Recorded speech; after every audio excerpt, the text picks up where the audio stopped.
is mine.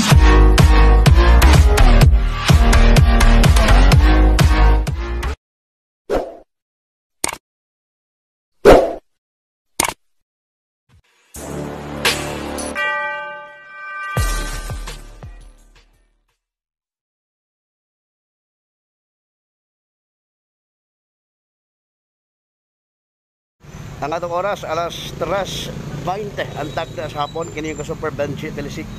Nalugod direktamente sa Maydan and Bacalso sa may barangay Basag Pardo ning atong Dagbay Sugbo. Ha, tumalikod nga barangay Basag Pardo. Sila Sugbo, no mga super kini ko sa lalaki nga si pangalan mo? Linford. Imo pledo? Padigos. Ha? Padigos. 27 no?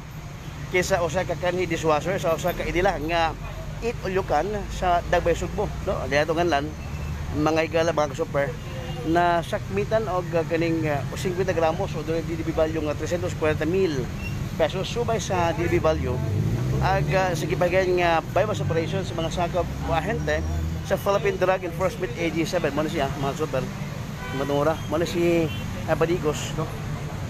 Mo ni ang gisulan nga bag nya ang kaning murag paper bag o ang bypass money nila 180 pesos. Okay. Dong, saan na lang? Nabiso na ka?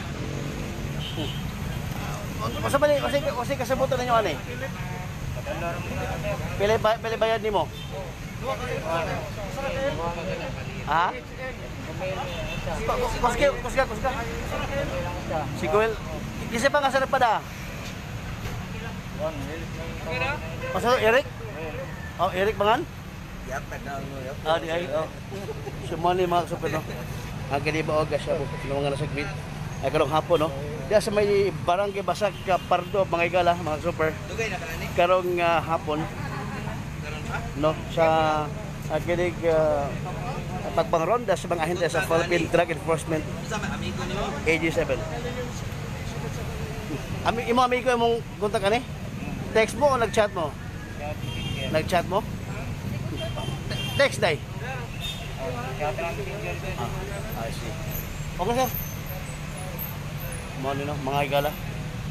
Si Linford Padigos. Okay na sir. Inyong ka Super Banshee Telisik.